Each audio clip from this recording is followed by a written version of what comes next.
माँ सरस्वती को नमन करता हूँ। माँ गंगा की पावन नदी, स्मार्ट लर्निंग के प्रांगण और गुरु गोविंद सिंह जी तलवार की जमीन हिंदुस्तान को सलाम पेश करता हूँ। निवेदन है आप लोगों से स्वीकार कीजिएगा। दो चार बातें हैं। इस मंच की बेहद साधारण कलम हूँ, आपके समक्ष बहुत कम समय रहेगा और जहाँ हमारे निदेशक महोदय बैठे हो, इस विद्यालय के सभी शिक्षक शिक्षिकाएं बैठी हों, इनके सामने मैं ये तो नहीं कहता कि मैं कोई कवि हूँ या कोई शायर हूँ या कोई वक्ता हूँ, मगर हाँ 2 मिनट का वक्त दीजिएगा मुझे और 2 मिनट के बाद बच्चों जगह का तापमान देखिएगा। अगर 10 डिग्री उठ नहीं गया तो यहाँ से जाने के बाद मुझे बताया जाए कि आप क्या कह रहे थे और क्या करके आ गए। पहली 4 पंक्तियां आपका खुद का इम्तिहान लेता हूँ, देखता हूँ हम दोनों एक दूसरे के लिए कितना तैयार है। इन 4 पंक्तियों से मुझे एहसास दिलाइएगा कि हिंदुस्तान के जिंदा लोग यहाँ बैठे हुए हैं। मोहब्बत भगवान किसी की तो कुछ रहमान लिखते हैं, भुला हस्ती अपने इश्क को पहचान लिखते हैं, मगर हम तलवारों के बेटे उन मस्तानों की डोली जो वहां खूब सरहद पर अपना हिंदुस्तान लिखते हैं।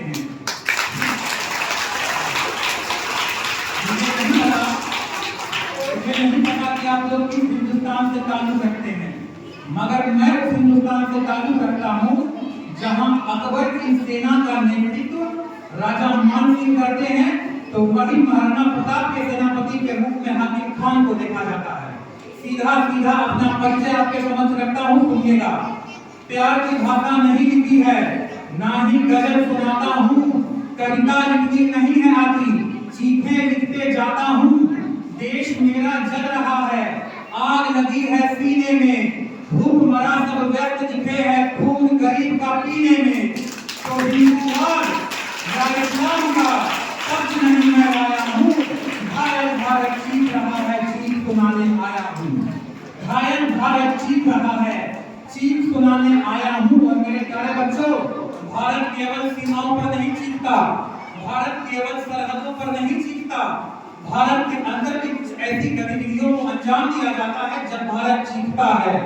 भूलिए मत, अगर ऊपर वाले ने दिल में मोहब्बत के लिए इबादत दिया है तो रंगों में बगावत के लिए खून भी दिया है। उस खून की गर्मी को चुनौती देता हूँ, सीने में आग का भड़क उठता है जब मंदिर मस्जिद के नाम पर हथियार उठाया जाता है या छोटे छोटे बच्चों को हवस का शिकार बनाया जाता है, जब लोगों के न्यायाधीश भी क्रोध में आने लगते हैं या मौलाना बारूदी पैगाम सुनाने लगते हैं, जब शाहरुख खान के बेटे को कष्ट दी जाती है और अदानी को की बात नहीं की जाती है, पेट्रोल की कीमत चढ़ते चढ़ते छूते आसमान को या लखीमपुर में सत्ता ने जब रौंद दिया किसान को, अरे न्यूज चैनलों ने भी जब जब गुलामी करना सीखा है तब तक भारत जगती होकर खुद के द्वारा चीखा है। तब तक भारत जगती होकर खुद के द्वारा चीखा है। परंतु विडंबना देखिए इस देश की, आज एनसीईआरटी की पुस्तकें हमें पढ़ाती है कि 14 अगस्त 1947 आधी रात को 2 दस्तावेजों पर दस्तखत हुए और आजादी हमारे झोली में आ गई। क्षमा चाहता हूँ बच्चों, ऐसा नहीं हुआ था।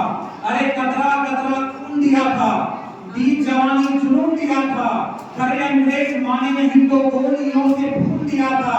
अंग्रेजों में हिम्मत नहीं थी, ना आवाज गद्दारों की, खनखनाहट गूंजती थी सेल्यूलर में जंजीरों की। राजनीति से मिली नहीं है, नहीं खरीदी पैसों से, सौदा लहू के मोल हुआ था भगत सिंह जैसों से।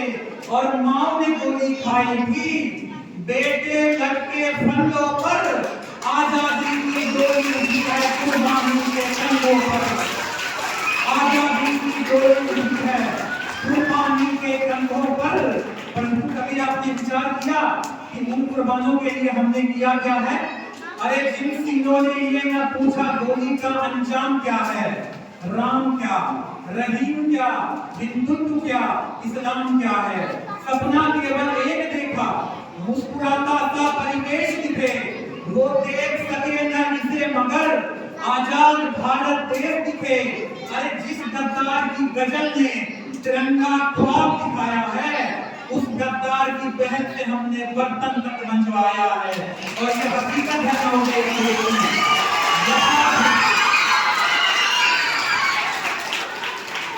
गद्दारों की बहन से बर्तन तक मंजवा दिए। मगर कुछ चोर उचक्कों के साथ क्या किया है, अगर सच्चाई को संभाल सकते हैं तो संभालिए। चोर उचक्कों के साथ क्या किया है ये भी सुनते जाइए। अरे जो मंदिर रखने लायक थी वो देवी रखी पनघट पर, जो मंदिर रखने लायक थी वो देवी रखी पनघट पर। और चुन चुन गुंडे भेजे हमने संसद भवन की चौखट पर, चुन चुन गुंडे भेजे हमने लोकसभा की चौखट पर। और मैं विद्यालय के प्रांगण में अपनी बातें रख रहा हूँ तो भाषा की हदों को समझता हूँ, अपनी सीमाओं को समझता हूँ। और मैं ये तथ्य के साथ कहता हूँ आपसे कि वर्तमान संसद में 55 सांसद वो जाते हैं जिनके माफिया होने का आरोप दर्ज है। 10 से 12 एमपी वो जाते हैं जिनपे लूट, अपहरण और बलात्कार के मुकदमे चल रहे हैं और शर्म से आंखें झुक जाएंगी आपकी। 2 एमपी वो जाते हैं जिनपे दुकान से सामान चोरी करने का आरोप है और हम लोकतंत्र बनाने की बात करते हैं। जब तक ये गुंडों को भेजने का सिलसिला चलता रहेगा, हमारे घर में आपस में लड़ती रहेगी। हम कभी हिंदू और मुसलमान हो जाते हैं, कभी सिया और सुन्नी हो जाते हैं, जट कबो ब्राह्मण राजपूत। अरे मंदिर के त्रिशूल पर खून दिखा इंसान का, मस्जिद की दहलीज पर कत्ल स्वाभिमान का। गीता और कुरान में अखंड यारी दिखी नहीं, आरती अजानों में ईमानदारी दिखी नहीं। दिखा हमें बस लहू का टीका, खूनी अफजल खान दिखा और इमामों की दाढ़ी में घायल हिंदुस्तान दिखा। और इमामों की दाढ़ी में घायल हिंदुस्तान दिखा। लोग कहते हैं मुझसे ये बात बोलना ठीक नहीं।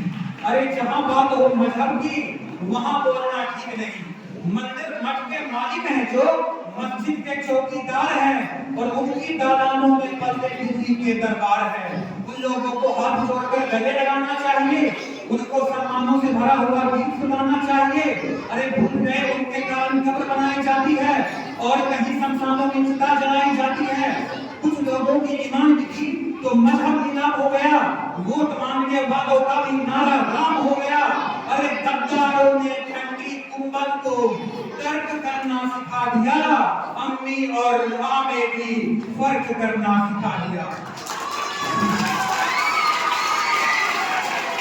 तो अब मैं उनसे डर के उनका जयगान कहना शुरू करूं, गद्दारों को गद्दार नहीं भगवान कहना शुरू करूं, गद्दारों को गद्दार नहीं भगवान कहना शुरू करूं।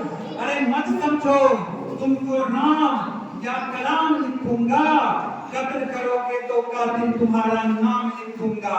मैंने बहुत बचपन में ही सुना था, इन बचपन हवाओं का छोड़ देंगे हम, या खुद को भारत का संतान कहना छोड़ देंगे हम, और सच लिखने में जिस दिन की काम है कलम, कागज को फाड़ देंगे, कलम तोड़ देंगे हम।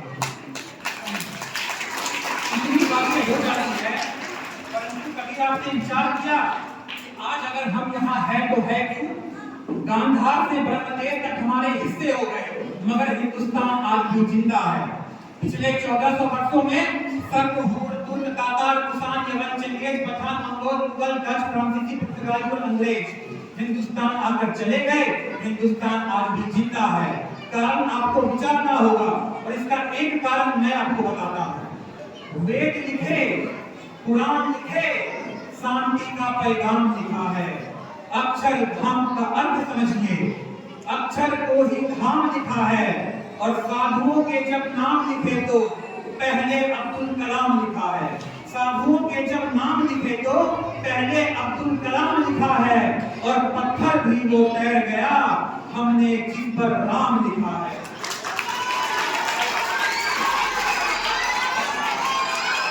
आज अगर ये कह दिया जाए कि कोई एक धर्म इस देश से मोहब्बत नहीं करती है, किसी एक कौम को इस मुल्क से मोहब्बत नहीं है, तो हमने भी आजादी के इतिहास को अच्छे से पढ़ा है, उसका अध्ययन किया है। एक पन्ना आता है जब बहादुर शाह जफर रंगून में नजरबंद थे, तब अंग्रेजों का एक जासूस उनके पास जाता है और उनसे जाकर के कहता है कि दम दमे में दम नहीं है, भीख मांगो जान की, ऐ जफर जितने यदि सम्मान हिंदुस्तान की।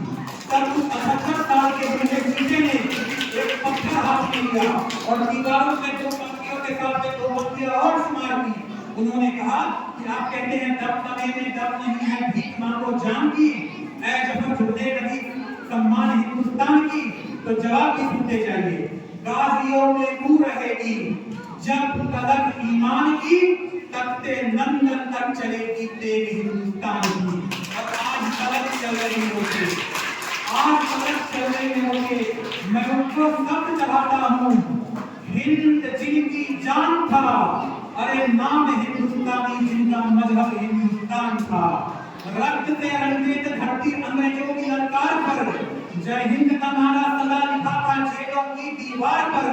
अरे बदन में बंधी की जिम्मेदारियां, दिल मगर आजाद था, और रक्त के अंतिम कतरे में भी भारत जिंदाबाद था।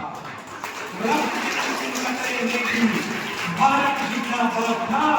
इसलिए बच्चों भूलिए मत, ये सत्ता, ये सियासत, ये पक्ष, ये विपक्ष केवल 5 साल, 10 साल, 20 साल, 50 साल की है। भारतवर्ष 5000 साल पुरानी सभ्यता है। जब पूरे दुनिया को अक्षर ज्ञान तो छोड़ दीजिए, चिन्ह ज्ञान तक नहीं था, हमने 4 वेदों की रचना कर दी थी। इस मिट्टी की कोख से निकला एक पत्थर, जिसे कोहिनूर कहते हैं, पूरी दुनिया के दौलत की इतनी हैसियत नहीं थी कि उसे खरीद सके। और तो और सिकंदर की शमशीर में इतना फौलाद नहीं था, उसके किसी भी सैनिक के पांव की इतनी औकात नहीं थी कि इस मिट्टी के एक भी जर्रे के माथे पे विराजमान हो जाए। तब जाकर के मोहम्मद इकबाल ने लिखा था, यूनानो मिस्र रोमा सब मिट गए जहां से, कुछ बात तो है कि हस्ती मरती नहीं हमारी, और सदियों रहा है दुश्मन दौरे जहां हमारा, सारे जहां से अच्छा हिंदुस्तान हमारा। आपको तय करना होगा, इसीलिए आपको तय करना होगा, क्योंकि जवानी का मतलब सिर्फ आधी रात को डिस्को में जाकर हाथ में बियर की बोतल लेकर कमर जाना नहीं है। जवानी का मतलब क्या है? अगर पूरे दुनिया को हिंदुस्तान के हवाले से जवानी का डेफिनेशन देना हो तो कहिएगा कि खुदीराम ने खुददारी से हंसकर जिसका दान दिया, भगत सिंह ने चूमा फंदा और जिसे कुर्बान किया, आगोश में जिसके सुभाष ने निकले लश्कर हिंद बनाया था, फतेह सिंह और जोरावर ने दहलीज पर जिसे ठुकराया था, आजादी में बुनियाद बनी जो संघर्षों के बोल की, सुलग रही थी गर्म नान में शेखर बेपिस्तौल की, और खिल रही थी रोम रोम में महान अब्दुल कलाम के, और वही जवानी दौड़ रही है खून में हिंदुस्तान के, वही जवानी दौड़ रही है खून में हिंदुस्तान के। लेकिन उसके बावजूद आज भी मुझे कहते हुए शर्म आती है कि जिस हिंदुस्तान ने हमेशा दुश्मनों के आक्रमण देखे हैं, वहां आज भी हमारी बहनें सड़कों पे आधी रात निकलने में भय महसूस करती है, डर महसूस करती है। ऐसा क्यों हुआ? क्योंकि आप और हम एक बात भूल गए। जब हम अपने स्कूलों में गए तो हमें पढ़ाया गया कि देती हमें आजादी बिना खड्ग बिना धार, साबरमती के संत तूने कर दिया कमाल। क्षमा चाहता हूँ, पहली पंक्ति का समर्थन नहीं करता मैं, मगर दूसरी पंक्ति का भरपूर सम्मान है, क्योंकि जब हम उस साबरमती के संत की बात करते हैं तो आप पूरे दुनिया का इतिहास निकाल के देख लीजिए, महात्मा गांधी के व्यक्तित्व के बराबर तो दूर की बात है, उनके नजदीक भी कोई खड़ा नहीं हो पाता। लेकिन राइम करने के लिए जो पंक्ति लिखी गई, देती हमें आजादी बिना खड्ग बिना धार, तो प्यारे बच्चों, ना तो हमें आजादी बिना खड्ग बिना धार बिना तलवारों की मिली, और ना आज बिना तलवारों के काम हो सकता है। तो कसम उठाइए इस मिट्टी की और एक संकल्प लीजिए कि रावण नहीं हम पलने देंगे, साधुओं के वेश में, और अफजल नहीं पलट सकते हैं अब्दुल कलाम के देश में। फौलादी हिंदुस्तान है ये, दुर्योधन की जान नहीं, और भगत सिंह के मिट्टी पर आतंकवाद का नाम नहीं। इतिहास में जो हो चुके फिर वो पाप नहीं होंगे, 16 बार मोहम्मद घोरी हरगिज माफ नहीं होंगे, रंग विजय के बाद तिरंगे वक्त नहीं अब छोड़ेंगे, कली फतेह के बाद अशोक वक्त नहीं अब छोड़ेंगे, संतावन के चीन की डोली झांसी रोकी जाएगी, अब के बार भगत सिंह की फांसी रोकी जाएगी, और हिंदू हो या मुस्लिम होंगे शीश नहीं कटने देंगे, कसम तिरंगे की हमको ये देश नहीं छूने देंगे। तो ये समय की अपनी सीमाएं हैं। जो अंत में आपकी अदालत में अपनी तहरीर रखता हूँ और आपसे रुखसती चाहता हूँ। प्यार की जो शीत मिले तो गीत प्रेम में गाऊंगा, मौसम हो जो हंसने का तो बारंबार हंसाऊंगा, जुल्फ लिखूंगा कजरा रे और चाल ढाल मधुमास लिखूंगा, धड़कन किसी के नाम सदा और यौवन का एहसास लिखूंगा, पर भारत मां को दर्द हुआ तो चीखूंगा चिल्लाऊंगा, गली गली में घूम घूम कर मां के दर्द सुनाऊंगा, आजाद भगत सुभाष पटेल को रात पूरे में जगाऊंगा, अशफाकुल्लाह खान की भांति इनकलाब दोहराऊंगा और शमशीर बना के कलम को अपने तिरंगे का जयगान लिखूंगा, दुश्मन की छाती पर चढ़कर जय जय हिंदुस्तान लिखूंगा।